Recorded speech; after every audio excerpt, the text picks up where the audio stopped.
Welcome to Nintendocade, I'm Danny. Courtesy of Nintendo, I had the pleasure of playing The Legend of Zelda Echoes of Wisdom ahead of its launch, experiencing more than what the public has seen so far.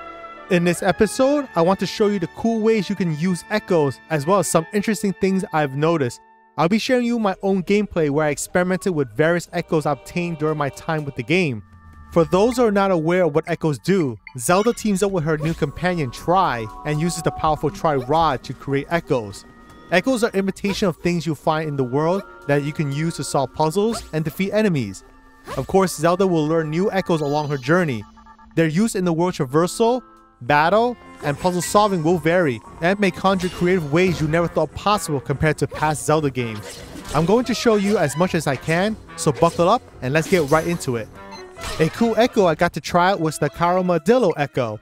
Zelda can take out a room full of enemies by unleashing the Caramodillo Echo, having it roll over them. It can bop against walls, changing its direction, and Zelda can pick it up and throw it in a desired direction. It's a good way to attack enemies while staying at a distance. Here's another way I handled these enemies. I learned the Rope Echo from defeating it previously.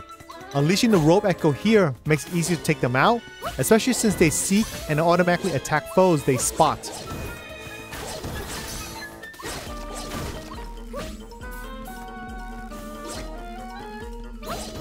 Here's one of my favorite Echoes from my playthrough, the Trampoline Echo. It's surprisingly helpful in reaching high places, especially if you're tight on space to use other Echoes. When I was facing this Dark Knight enemy, it got me trapped with nowhere to run. With quick thinking, I managed to use the Trampoline Echo to jump out to safety. Echoes can be used in creative ways, limited only by your imagination. Here's a strategy I noticed while facing the Dark Knight enemy. I could bring out a fellow Spear Moblin Echo to not only draw its attention away from Zelda, but also to attack. To maximize my offense, I also brought out a trusty Sea Urchin Echo, dealing more damage to Dark Knight. This combo makes defeating Dark Knight easier, and Zelda can learn his Echo, making it a part of her arsenal of Echoes to use.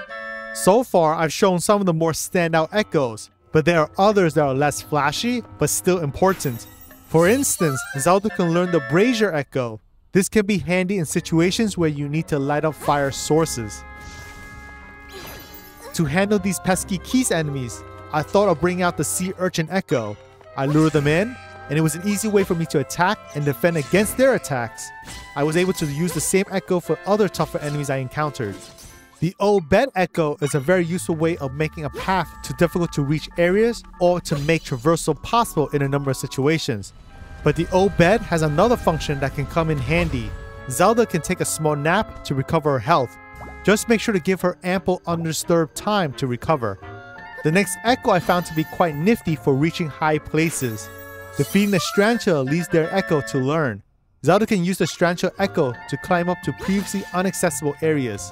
Here's an example of my gameplay where I use a combination of helpful enemy Echoes I obtained to attack multiple enemies on the field. I learned the Meat Echo, which will come in handy later. To tackle the 3 Boblins on the field, I sent a Keese Echo to each one to attack. The 2 further away will be distracted while Zelda can focus her attention on a single Moblin. Using the leftover meat, I distracted them while sending more Keese at them and used a Rock Echo to attack them until they were defeated. These battles can be different every time, and you can get creative in every battle situation. Well, that's all I have for this early preview of The Legend of Zelda Echoes of Wisdom. It was a lot of fun to play and experiment with the abundant Echoes in the game. Of course, there are a ton other Echoes in the game, and I'm sure you'll put your own twist on how you use them when you get the opportunity to play. Leave your thoughts on the game in the comments below. If you enjoyed this video, drop me a thumbs up and consider subscribing to Nintendocade for more coverage like this. I'm Danny, and I'll catch you in the next one.